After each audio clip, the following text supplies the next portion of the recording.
Hi, welcome to my channel again.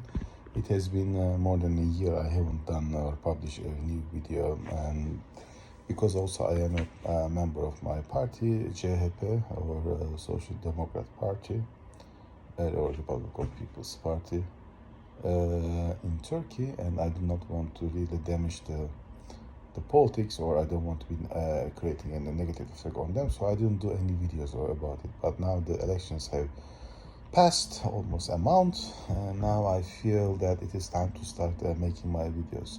So in CHP there are great false errors we have been trying to also trying to take our policy makers attention to, and they haven't really paid any let's say attention, and we have lost.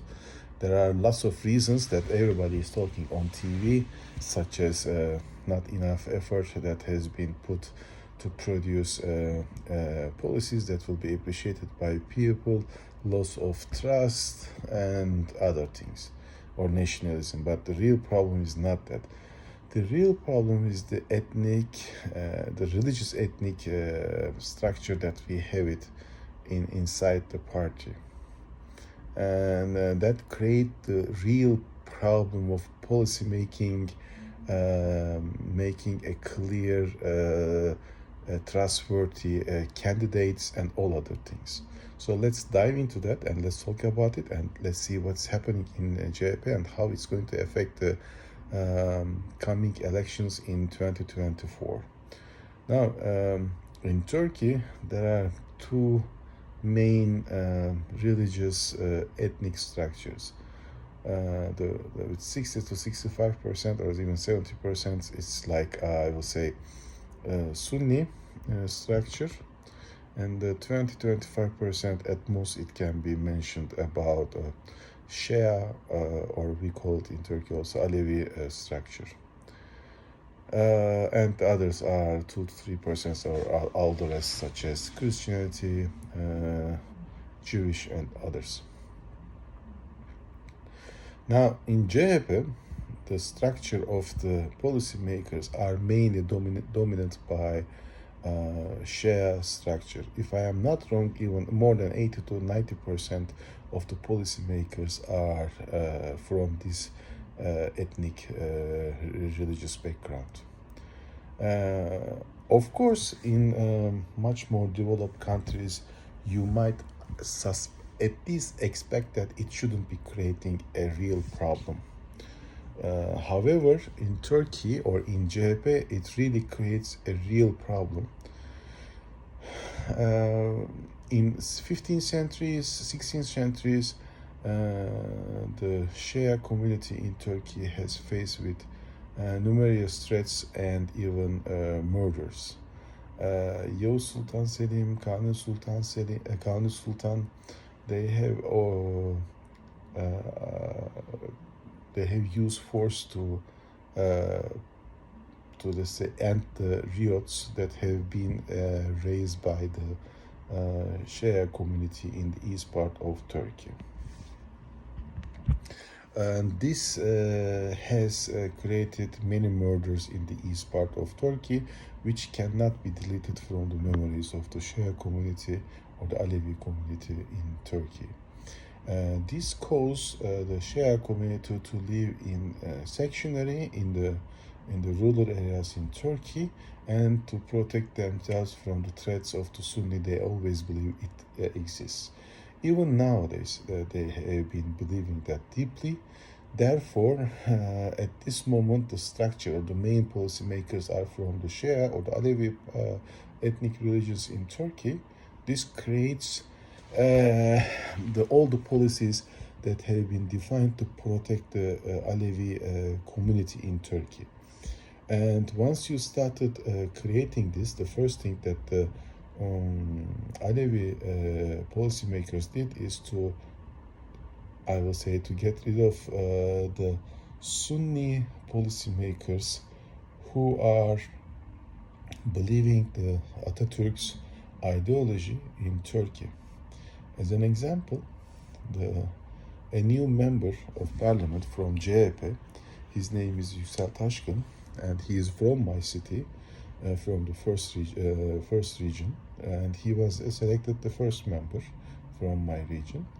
Wrote in 2014 that it has been a great risk for the Turkish left parties created by the Atatürk, who believes in Atatürk ideology, who are Sunni and Turks. Basically, he's saying that the people who believes in Atatürk ideology, who are Turks and Sunni, are creating risks to Turkish left politics or ideology. Actually, what he's not saying, but what he's implying is that the CHP has been at least sound to the constituents of the Turkish Sunni and Shia and Kurdish Sunni and Shia people. If you take out the Turkish Sunni and Atatürk ideology, you are just leaving the Kurdish and the Turks with only Alevi. So what he is making is creating two distinctions between the Shia and Sunni. And at this moment, if you are showing him as a member of your party and he has been elected, even I am from Izmir, yes, it's true, we have elected because we believe in Atatürk and Atatürk ideology, not him, nobody knows him. That created a big problem, because you are making all your party politics from the aspects of a religious background. Is only just to protect the interests and the safety of Shia people or Alevi people, and that's not very wise. That's not really good. My background is Sunni. I am not really conservative at all, but if I do not believe in Sharia, and I am a Sunni by the way, and I do not believe that the Sharia should rule the country, and I have the right to say this, I do not believe that the Shia politics should shape the party's politics. It might have effect, cultural and religious. I do agree with all these things, but I do not believe that it should be the main course that affects the party's, I would say, international politics and or domestic politics and or others. That's the main problem. And the Kurdish people, and some of them are really relying on the PKK terrorist groups, that becomes a more and a more problem for us. As long as this politics is ongoing in Turkey and in CHP, it will be almost impossible to make believe the other constituents, especially from AKP and MHP constituents, to believe in our cause and to believe in our party politics. That will mean that, or that will not even imply, but mean that even it is the last term for Erdogan's part and himself, party will choose somebody else. Like there are some really great potential in the party, like Hakan Fidan, who was our in Turkey's secret agency head of secret agency director.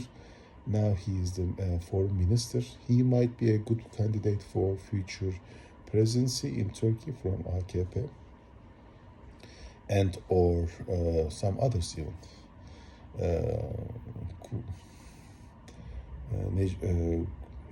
I will say Süleyman Soylu might be one potential, and also there are some others, I will say, other than his son, to be honest. But Kutanmış, I think, one of them. He is, I think, now a parliamentary, I think. But Mevlut Çavuşoğlu, the ex-foreign minister, also. But they have great potential candidates for the party. What about CHP? CHP has a party, as a candidate, Istanbul mayor. But he cannot be, because if he is going to resign, it means that the Istanbul parliament, he has to go for election. And this is just election within the parliament. The parliament is mainly dominated by AKP members, which means that AKP pres or mayor will be selected for Istanbul before the election, which is going to impose on the threats and risks for the upcoming election. So what will happen? Most likely, İmamoğlu is going to remain in the office in Istanbul as a mayor. Kemal Kılıçdaroğlu will remain as a director of CHP, and he will rule the domestic elections in Turkey, and all the mayors.